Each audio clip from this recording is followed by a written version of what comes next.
जय श्री राधे कृष्णा, राधे राधे।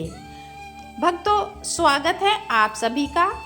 आज हम बात करने वाले हैं साल की आखिरी अमावस्या की, पौष अमावस्या 2025 के बारे में।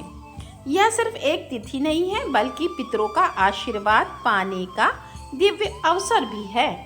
कहते हैं पितरों का आशीर्वाद जहाँ बरसे, वहाँ जीवन में हर मुश्किल खुद ब खुद दूर हो जाती है। तो चलिए दोस्तों, शुरू करते हैं और बहुत सारी जानकारी एक साथ पाते हैं। वीडियो लास्ट तक जरूर देखना, ज्ञान तो मिलेगा ही, जीवन में कुछ अच्छा करने का मौका भी मिलेगा। आप इसी तरह की और जानकारी के वीडियो पसंद आए तो लाइक और शेयर तो करना ना भूलिएगा। अब चर्चा शुरू करते हैं। पंचांग के अनुसार इस वर्ष पौष अमावस्या 19 दिसंबर 2025 दिन शुक्रवार को मनाई जाएगी। अमावस्या की शुरुआत होगी 19 दिसंबर सुबह 4:59 पर और समाप्त होगी 20 दिसंबर को सुबह 7:12 पर। लेकिन ध्यान रहे, उदया तिथि के अनुसार इस अमावस्या का मुख्य अनुष्ठान 19 दिसंबर को ही तय किया जाएगा। इस दिन का सबसे शुभ समय है ब्रह्म मुहूर्त का समय, सुबह 4 बजे से सुबह 5:30 तक का समय। इस समय में गंगा स्नान, दान और पितरों का तर्पण करना बहुत ही अधिक शुभ माना गया है। हिंदू धर्म में इस समस्या को मोक्षदायिनी अमावस्या भी कहा गया है, क्योंकि इस दिन किए गए कर्म पितरों की आत्मा को शांति देते हैं, पितृदोष दूर करते हैं, घर में सुख समृद्धि लाते हैं। मान्यता है कि इस दिन पितर धरती पर आते हैं, अपने वंशजों के कर्म और श्राद्ध को स्वीकार करते हैं। जो लोग संतान सुख की इच्छा रखते हैं, उनके लिए भी इस अमावस्या का व्रत अत्यंत फलदायी बताया गया है।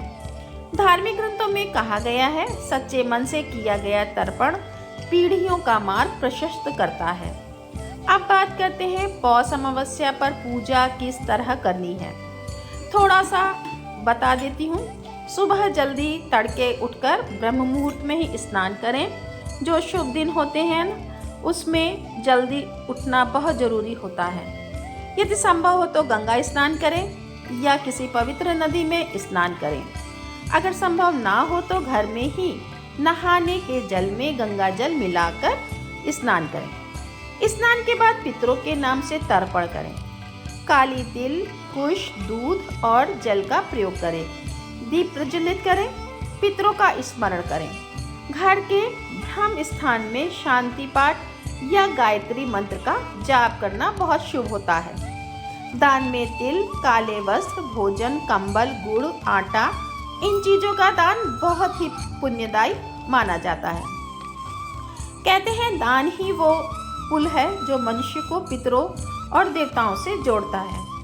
अमावस्या पर पितरों को विशेष रूप से भोजन और तर्पण देने का विधान है। पितृकर्म करने का शुभ समय दिन में 11:30 बजे से दोपहर में 2:30 तक के बीच का समय है। इस अवधि में श्राद्ध करें, पिंडदान करें, पंचबली कर्म करें। मान्यता है कि इस समय किए गए कर्म पितरों तक शीघ्र पहुंचते हैं और वो प्रसन्न होकर आशीर्वाद देते हैं। इस साल पौष अमावस्या पर योग भी बहुत खास बन रहे हैं। शूल योग सुबह से दोपहर 3:47 तक रहेगा और उसके बाद गंड योग प्रारंभ होगा। ज्येष्ठा नक्षत्र सुबह से रात 10:51 तक। इसके बाद मूल नक्षत्र प्रारंभ होगा। इन विशेष योगों में किए गए उपाय, दान और तर्पण कई गुना अधिक फलदायी माने गए हैं। अब कई लोग हमसे प्रश्न करते हैं कि पितरों का आशीर्वाद क्यों जरूरी है। क्योंकि पितर हमारे पूर्वज हैं, हमारी जड़ हैं, हमारे मूल हैं। शास्त्रों में कहा भी गया है कि पितृ प्रसन्न होंगे तो देवता भी प्रसन्न होंगे। जीवन में बार बार रुकावटें आना, घर में मानसिक क्लेश, संतान संबंधी बाधाएं, इन्हें पितृदोष के संकेत माना गया है। और पौष अमावस्या वो दिन है जब इन दोषों को दूर करने का मार्ग खुला रहता है। अंत में दोस्तों, पौष अमावस्या केवल एक धार्मिक तिथि नहीं, बल्कि यह आत्मिक शांति, आशीर्वाद और कर्मों के शुद्धिकरण का भी दिन है। इस दिन केवल अनुष्ठान ही नहीं, बल्कि पितरों को मन से याद करना चाहिए। उनके लिए किए गए उपकारों के लिए धन्यवाद जरूर देना चाहिए। दोस्तों, आज के दिन आपको ये उपाय तो जरूर करना चाहिए। इस उपाय को करने से घर में सुख समृद्धि आती है, शांति बनी रहती है और हमारे पितृ प्रसन्न होते हैं और प्रसन्न होकर वो हमें आशीर्वाद भी देते हैं। तो दोस्तों, उपाय ये है कि इस दिन आप काला कंबल, काला तिल और गुड़ किसी भी गरीब को दान करेंगे तो आपके सारे बिगड़े काम बनते चले जाएंगे।